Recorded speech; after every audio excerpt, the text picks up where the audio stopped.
Vous êtes sur ITV et vous êtes à Question Direct. Et nous avons comme invité aujourd'hui Amadou Sylla, le président de SOS Casamance. Amadou Sylla, on ne le présente plus aux Sénégalais parce qu'il travaille dans cette association, ça fait bientôt plus de 25 ans. Ils œuvrent pour la paix en Casamance. Ces derniers jours, il est à Dakar, il était en Casamance pour inaugurer des écoles pour les enfants qui étaient dans des abris provisoires, qui peuvent aujourd'hui étudier dans des salles de classe. Amadou, merci d'avoir accepté notre invitation. Ça fait plus de 25 ans que vous œuvrez pour la paix en Casamance. Tous les présidents d'Abdoulaye Wade, d'Abdou Diouf, Abdoulaye Wade en passant par Macky Sall, avaient fait de la paix en Casamance leur priorité. Aujourd'hui, on a l'impression qu'en Casamance, qu'on est dans une paix des braves, une paix armée. C'est-à-dire qu'aujourd'hui, on n'est ni en guerre, ni en paix, et les populations continuent à en pâtir. Pourquoi cela? Merci Alassane. La question elle est très directe mais aussi complexe. Pourquoi ça? Alors, c'est vrai qu'après on peut avoir une lecture multiple, ça dépend sur quel angle on se situe. La situation a beaucoup évolué parce que qui connaît la Casamance depuis le début de la crise, la gestion du régime socialiste d'Abdou Diouf, la gestion du régime d'Abdoulaye Wade, de la gestion de Macky Sall, on voit effectivement quand même qu'il y a une évolution. Il y a une évolution. Maintenant, il s'agit d'un problème très complexe, comme tu le dis, et puis qui, à mon avis, va se jouer dans le temps. Donc, ce n'est pas une solution qui peut en tout cas être décrétée de facto. Ça demande de mettre en place tout un mécanisme, tout un mouvement, en tout cas toute une stratégie à mettre en place. Donc en mobilisant les populations, ça c'est mon point de vue. Je pense que les populations ont un rôle fondamental à jouer dans le processus de paix, dans la paix en tout cas en question, en ce sens que je crois que tout ce qui s'est fait au nom des populations. Donc leurs mots et leur compréhension de tout ce qui se met en place est extrêmement important pour arriver à consolider et peut-être avoir une base qui permet en tout cas de valider un consensus. Parce que je crois que la question de la paix, c'est une question de consensus, c'est une question de perception. Voilà. Mais quand on regarde en tout cas ce qui s'est passé depuis le régime d'Abdou Diouf, du président Abdou Diouf, jusqu'à le régime de Macky Sall, je crois qu'il y a une évolution assez intéressante, en tout cas positive, ça il faut le dire, même si beaucoup reste à faire. Parce que je crois que une crise comme la crise casamançaise, elle ne se résout pas comme ça. Donc ça prendra le temps que ça prendra, mais l'essentiel c'est de mettre les bons jalons, les bonnes bases pour permettre effectivement aux Sénégalais de se réconcilier. Parce qu'au-delà de la Casamance, je crois que c'est l'enjeu, c'est un enjeu national, c'est un enjeu aussi qui concerne en tout cas l'avenir du Sénégal, parce que moi je le crois fondamentalement. Je pense que ce qui se passe en Casamance, ça nous interpelle de façon beaucoup plus large. Donc si on l'intègre, je crois qu'on peut bâtir, on peut construire, en tout cas permettre à la nation sénégalaise de se construire sur de nouvelles bases. Hein, parce qu'une nation, elle vit comme nous, hein, à un moment donné, elle a besoin de se réinventer, elle a besoin de se redéfinir. Donc face aux enjeux du temps, je crois que c'est dans ce contexte que nous trouvons en ce moment. Donc la question casamançaise, je crois qu'elle mérite beaucoup d'attention de notre part. Et malheureusement, je crois que les politiques souvent n'ont pas peut-être mesuré un peu la portée qu'il faut et puis peut-être toute l'attention qu'il faut porter sur cette question-là pour permettre qu'il y ait un débat beaucoup plus ouvert, beaucoup plus démocratique, beaucoup plus apaisé et qui amène chaque Sénégalais et chaque Sénégalaise effectivement à, en tout cas, s'exprimer et à donner un point de vue qui soit validé après par un consensus, par une charte. Quoi. Je crois, Plus de 40 ans que dure ce conflit. Oui. C'est l'un des plus vieux conflits au monde. Absolument. Même en Colombie, les FARC ont fait la paix. Aujourd'hui, avec le gouvernement colombien, on voit des choses avancer. Mais on a l'impression que la question casamançaise, elle est considérée comme peut-être pour le reste des populations, comme étant une chose qui se déroule là-bas, au loin. On n'a pas l'impression que les Sénégalais sont impliqués autour de la question casamançaise, qu'on n'en parle pas à Saint-Louis, qu'on n'en parle pas à Bakel, que ça se déroule peut-être au sud du pays. Pourquoi cette impression? Ben après, vous savez, quand vous avez un gouvernement qui fait face à une situation, c'est quand même deux positions. Après, chacun développe ses stratégies. Autant de l'autre côté, du côté de la Casamance, particulièrement avec le mouvement des forces démocratiques de la Casamance, on peut avoir une stratégie de vulgarisation pour permettre à ce que les Sénégalais puissent en tout cas se prononcer sur la question. Autant du côté de l'État aussi, il y a des stratégies qui se mettent en place pour permettre effectivement, en tout cas, d'amoindrir ou d'affaiblir. Je crois que c'était vraiment c'est des stratégies comme ça, malheureusement, qui ont été mises en place, qui ne servent pas la cause véritable, qui aurait pu être une cause de construction nationale. Donc, ce qui fait que quand on parle de la crise casamançaise, elle se limite effectivement, c'est les médias qui en parlent. Au-delà des médias, le Sénégalais qui se trouve à Bakel pense que effectivement c'est une question qui concerne les Casamancés. Ça ne le concerne pas. Et puis quand on interroge les Sénégalais de façon générale, ils ont peu de culture sur la question. Bon, c'est quand même triste, mais la question casamançaise, ça fait partie de notre histoire. C'est notre histoire. Cette histoire-là, on ne peut pas du tout la reléguer à un niveau aussi faible, mais il faut savoir construire cette histoire-là. Créer un récit autour de cette histoire-là pour permettre aux générations qui viennent, à nos enfants, nos petits-enfants, de pouvoir en tout cas trouver les mots et les explications qui vont les aider à éviter peut-être des erreurs qui ont été commises. Mais ça, c'est à l'État effectivement d'encadrer tout ça. De ce côté-là, je crois qu'il y a une faiblesse à relever de la part en tout cas des initiatives qui ont été mises en place. Il n'est pas tard, mais je pense que ça peut se rectifier. Et paradoxalement, la Casamance, Ziguinchor par exemple, fait partie des villes les plus cosmopolites du Sénégal. Absolument. On trouve toutes les ethnies là-bas, les Peuls, les Alplar, les Diola, les Mandingues, tout le monde, il y a une osmose entre les populations. Et si on regarde bien l'histoire de la Casamance, moi qui est originaire de Canel, la ville de Canel, Ibou Diallo, le premier à avoir mis en place le MFDC, vient de Canel, du Fouta. C'est après que le MFDC a évolué pour devenir un mouvement armé. Et cette histoire n'est pas connue des Sénégalais. Oui, c'est vrai, c'est pas connu. Mais c'est vrai ce que vous dites, c'est-à-dire que quand on regarde les pères fondateurs du mouvement des forces démocratiques de la Casamance, j'ai eu quand même cette opportunité, cette chance de côtoyer beaucoup de personnalités casamancaises. Ibou Diallo, je ne l'ai pas connu. Émile Badiane, je ne l'ai pas connu, mais j'ai connu Hassan Seck, j'ai connu Cheikh Ousmane Sountoubadi, qui est quand même une figure aussi importante. Et quand je les écoute, mais l'MFDC est né à Saint-Louis d'abord, avant que l'MFDC ne soit porté par aujourd'hui ce conseil. Alors ça, le dire, ça va paraître un peu extraordinaire pour ceux qui n'ont pas fait de recherche sur la question. Mais le MFDC, la réflexion du MFDC, ce n'est pas les Casamancés qui l'ont porté, c'est d'abord des Français, des amis français qui pensent « Ah ben oui, les Casamancés, je pense qu'en Casamance, il y a une dynamique qui se met en place, on aurait pu créer un mouvement politique pour se positionner par rapport au contexte politique là. » Donc le MFDC surgit, et comme d'autres mouvements aussi du Sénégal oriental ou du Kaolek et consorts. Donc il y avait des mouvements dans le contexte colonial d'avant où il fallait quand même créer des mouvements pour se positionner politiquement, pour permettre effectivement d'aider les populations à une meilleure émancipation politique, à une meilleure émancipation citoyenne et puis au-delà à une émancipation économique. Donc quoi que c'était ça l'enjeu, en tout cas de ces mouvements-là. Alors donc aujourd'hui, ce mouvement a été créé, le MFDC, effectivement, c'était Ibou Diallo, c'était vraiment des gens de toutes les régions, parce que c'est ça. Et donc qui ont porté ce combat-là, et malheureusement, en cours de chemin, ce combat, je crois, a été détourné ou désorienté, en tout cas vers une lutte armée, une lutte indépendantiste. Je crois que c'est encore ça, mais à un moment donné, il faut que les gens puissent, en tout cas, prendre les choses à bras-le-corps, avec beaucoup de sérénité, beaucoup de lucidité, et puis débattre, parce que si on ne débat pas sur cette question-là, on pense que ceux qui portent ce combat-là ont tort ou ont raison. Je crois qu'on n'aide pas le citoyen sénégalais à mieux comprendre son histoire et peut-être à se définir davantage par rapport à cette histoire-là. Malheureusement, la question casamançaise, aujourd'hui, vous allez interroger un jeune dans la rue, il ne sait pas. Vous allez interroger les Casamancés, il ne sait pas. Ça appartient à une catégorie de gens et les autres sont exclus. Et je crois qu'on ne peut pas construire effectivement un avenir avec de telles lectures ou de telles approches sur une situation quand même, il faut le dire, qui a un impact réel sur la vie des Sénégalais et sur l'avenir du Sénégal.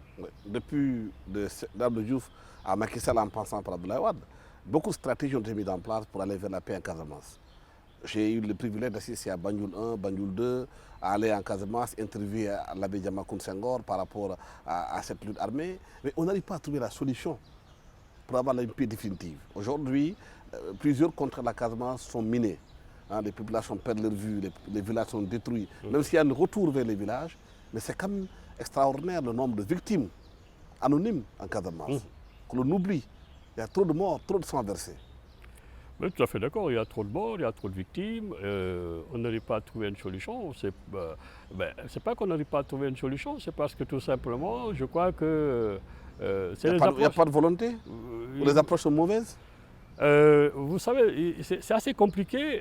Les approches ne sont pas, en tout cas, voilà, ne donnent pas le résultat, en tout cas, attendu. C'est ça. Donc, du coup, ça patine. Et puis, on n'arrive pas trop à tirer, parce que pour arriver à une solution de paix, il faut quand même que les parties s'assoient sur une table pour dialoguer. Alors, la nature du mouvement des forces démocratiques de la Casamance, elle est telle qu'aujourd'hui, tu ne peux pas créer une unité pour permettre à ce mouvement-là de porter une négociation digne du nom. Donc, il y a des alternatives, comme je le disais tantôt, c'est-à-dire que où est la place des populations dans cette négociation-là? Et pourtant, elle est la principale victime, comme vous venez de le dire. Elle est la mieux concernée, parce que c'est à elle de définir son avenir, son projet de société, c'est à elle de dire, de valider. Mais cette population, elle est exclue. Dès lors que vous allez exclure la population dans ces dynamiques de négociation et de pourparlers, mais vous négociez avec qui finalement? Les résultats, on voit. Les gens avec lesquels on négocie avec eux pourquoi? On négocie avec eux juste pour leur demander, mais qu'est-ce que vous voulez? Quels sont vos projets? Dites-nous vos projets. Alors, les gens vont dire, moi j'ai envie de construire une maison, j'ai envie d'avoir un verger, j'ai envie d'avoir un financement. Ok, on nous donne des financements, on vous donne ceci. Mais est-ce que la société civile a joué son vrai rôle justement de conscientisation des populations pour qu'elles puissent prendre en main le combat, savoir qu'elles ont besoin de paix et que la résolution du conflit casamancé est d'abord plus bénéfique à elles qu'aux factions qui se battent pour s'accaparer de terre, s'accaparer de richesses? Oui, vous savez, après, la société civile, elle a joué son rôle.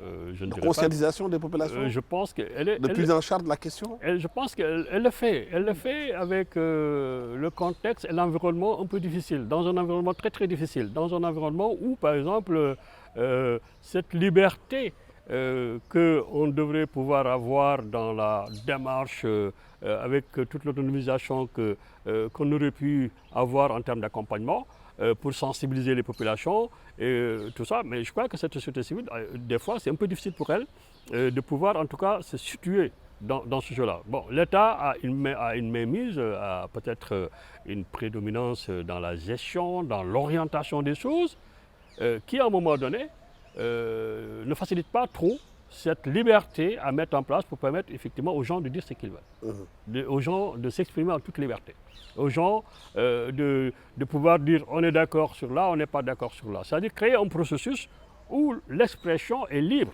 À partir du moment qu'on va dans cette dynamique-là, ben, les résultats seraient beaucoup plus intéressants. Mais comme on n'a pas eu l'opportunité de créer ce genre de conditions pour permettre effectivement une telle expression, ben, on oriente ce qu'on a envie de faire, on oriente ce qu'on a envie de dire, ben, parce que tout simplement, voilà, il y a des choses qui se disent, il y a des choses qui ne se disent pas, il y a des choses qui doivent être dites, il y a des choses qui ne doivent pas être dites. À partir du moment que l'environnement est caractérisé de cette manière-là, ça devient extrêmement difficile de faire un travail tout à fait rationnel, tout à fait libre. Et les résultats, ben, on le constate, on n'avance pas, on ne recule pas. Mais est-ce que c'est parce qu'il y a beaucoup d'enjeux autour du conflit, que c'est un vif du conflit casamançais? Parce qu'on a vu aussi des Sénégalais qui sont à l'extérieur, qui se disent être de la Casamance et de persécutés pour bénéficier d'avoir des cartes de séjour, même certains fonds de trafic, vous avez des cartes de séjour. Moi, j'ai rencontré des gens à Bobigny qui n'ont jamais mis les pieds en Casamance, mais qui ont des cartes de séjour comme refusé Casamancé. Refusé Casamancé, tout à fait. Mais ce que vous dites, bon, après, ce que vous dites, c'est tout à fait ça. Il y a un enjeu. Après ça, c'est la nature des conflits. Dans des conflits, dans n'importe quelle zone dans le monde, quand il y a des conflits, effectivement, il y a des intérêts qui naissent et puis qui se développent. et puis voilà, qui ne favorise pas trop la résolution de la crise, parce que tout simplement, il y a d'autres qui trouvent effectivement un intérêt particulier et puis qui se disent, ben, ça n'a qu'à continuer. Bon, la question effectivement, le fait que des gens qui n'ont jamais mis le pied en Casamance, qui vont demander un asile politique parce qu'au nom de la Casamance, parce que tout simplement, il y a la question de l'insécurité, quand elle se pose dans un endroit, dans un pays, évidemment, selon la Charte des Nations Unies qui permet effectivement d'accueillir des gens qui sont dans des situations d'insécurité, je crois que tous les États où ces individus se retrouveront pour demander effectivement la protection, c'est de ressort de ces pays-là, effectivement, de les aider. Bon, mais cela dit, ce n'est pas un intérêt qui permet effectivement qui peut jouer sur la dynamique de résolution de la crise casamançaise. Ça dépend de la volonté de l'État du Sénégal d'une part, du mouvement des forces démocratiques de la Casamance et des populations de façon générale. Une fois que ces conditions sont réunies et que ces acteurs-là se mettent effectivement autour d'une table pour faire avancer les choses, je crois que ceux qui demandent l'asile politique, ceux qui font du trafic, ceux qui font autre chose, ils n'auront plus leur raison d'être. À un moment, beaucoup de Sénégalais avaient espoir que le conflit soit résolu. Oui. Ils pensaient qu'avec l'arrivée de Macky Sall, qu'il y aurait une image forte. Oui. Signature de la paix en Casamance entre Macky Sall, Petit Salif Sadio, l'un des plus grands, l'un des plus irréductibles du mouvement. Les gens ont rêvé de ça. Tout à fait. Il y a eu le départ de Yaya Jammeh qui était considéré comme étant quelqu'un qui compliquait le conflit en Casamance. Il y a eu l'arrivée de Mbalo qui a mis du Sénégal. Et à Kalbi, peut-être, il n'y a plus de repli dans ces deux pays comme les gens le pensaient avant. Tout à fait. Mais la situation resterait hantée. Le statu quo est encore là. Oui, absolument. Alors moi, je fais partie, peut-être je suis minoritaire dans cette réflexion-là, je fais partie de ceux qui pensent que le départ de Yaya Jammeh n'a rien changé. En fait, n'avait pas d'impact. Yaya Jammeh, au contraire, je crois qu'il a beaucoup aidé les Sénégalais dans la résolution de la crise casamançaise. Peut-être ça ne se dit pas. Ah oui? Oui. Comment? Il les a beaucoup aidés en ce sens que quand Yaya Jammeh était au pouvoir, il y avait les trafics de bois, il y a des choses qui ne se passaient pas. Mais aujourd'hui, le trafic de bois est une réalité en Gambie. La Gambie, c'est un pays, un pays de transit, un pays qui n'a pas de forêt, mais un pays aujourd'hui où il y a une série d'entreprises, une multitude d'entreprises qui sont développées pour traiter le bois. Des scieries? Oui, des scieries. Il y a un problème. La Gambie aujourd'hui est classée comme étant un des gros pays exportateurs de bois. Ça pose problème. Vers la Chine surtout. Voilà, vers la Chine, ça pose problème.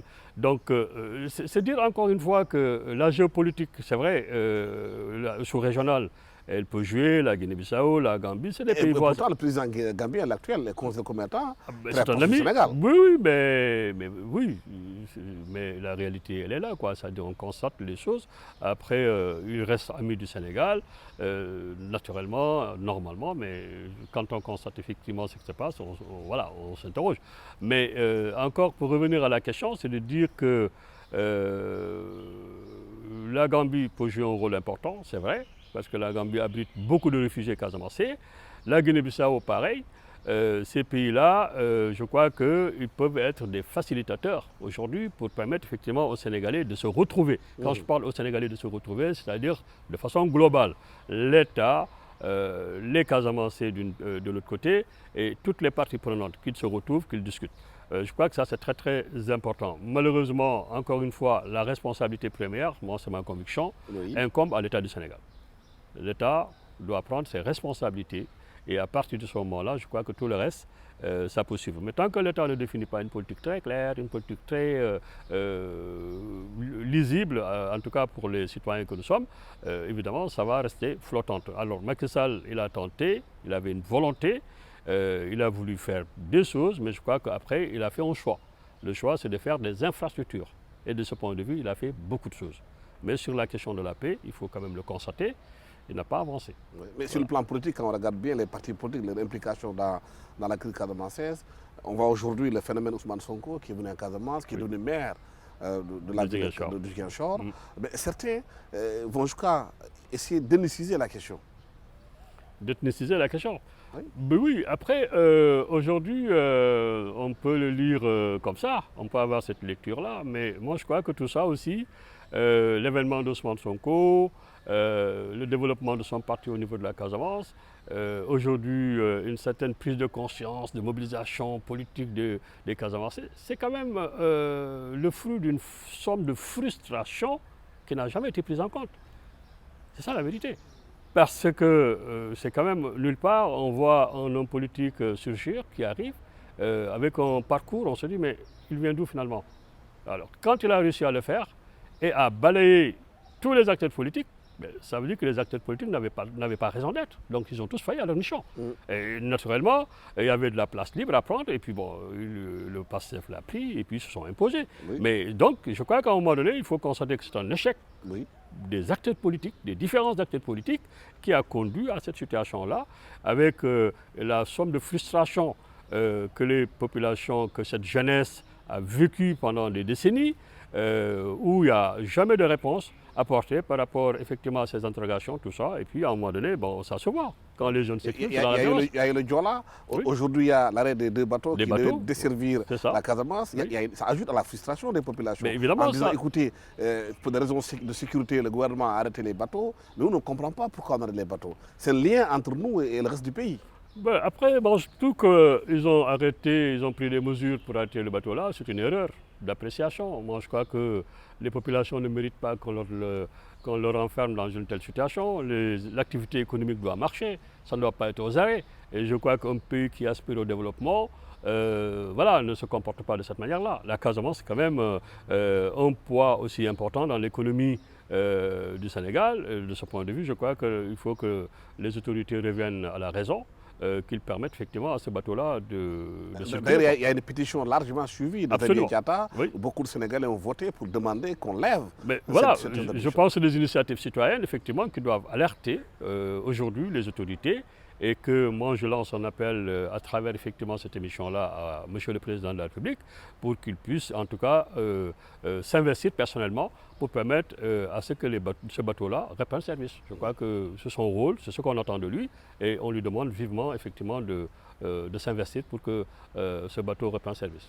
Au-delà de la situation difficile, il y a quand même une vie qui reprend. Il y a les écoles qui reprennent. Vous, votre association travaille beaucoup dans le cadre des écoles, des villages, pour essayer de redonner le sourire et la vie à ces populations. Quelles sont les activités que vous menez sur le terrain de façon concrète?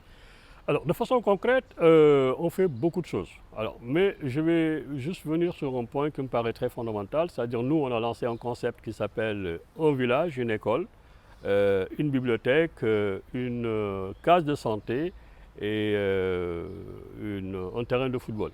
C'est vraiment un concept que nous avons pensé. Et nous avons essayé de mettre en place, on part dans un village pour en faire un village test, donc notamment le village de Djabir. Alors, on a commencé par l'infrastructure scolaire, donc en mettant en place une école primaire. Et puis, on a ajouté la case de santé, on a mis en place aussi un terrain de football pour les jeunes.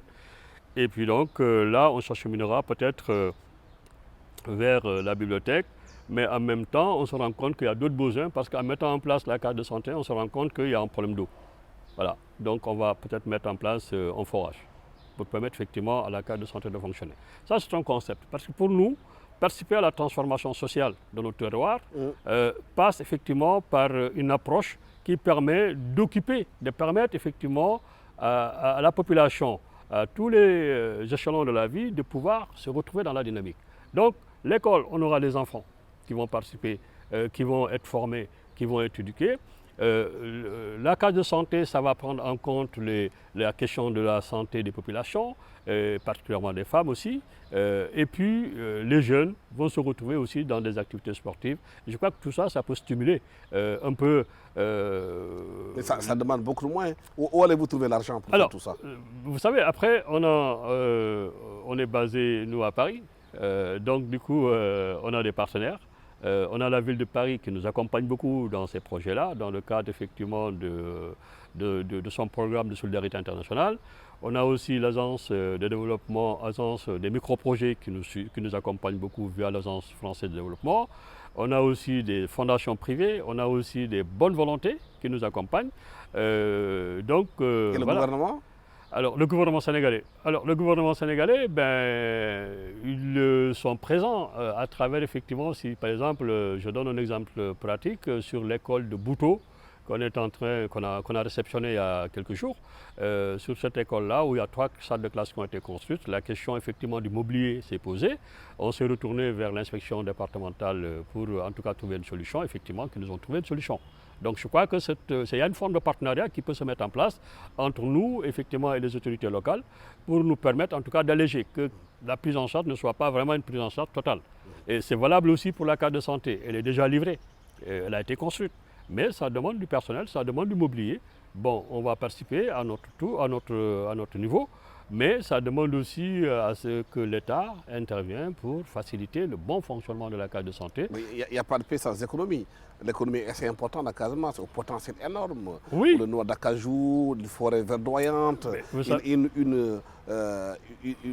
site de Casamance qui devait être aujourd'hui, de point de vue touristique, le poumon du Sénégal.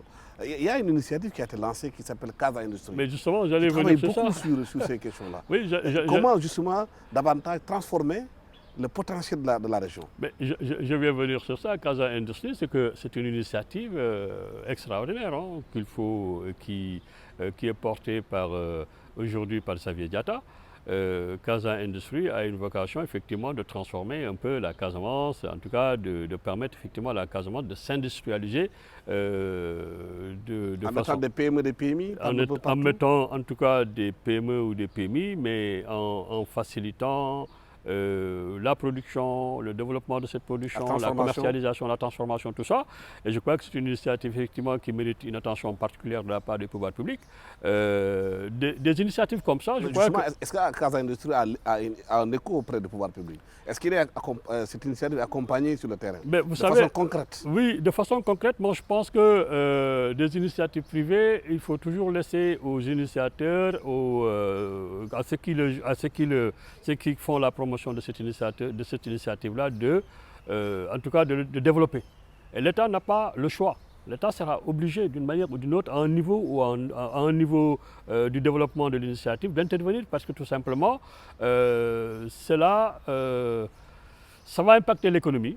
Et à un moment donné, je crois que par rapport à des politiques publiques qui se mettent en place dans ce domaine-là, l'État sera obligé de tenir compte de la présence de Casa Industrie, de l'existence de Casa Industrie pour l'accompagner.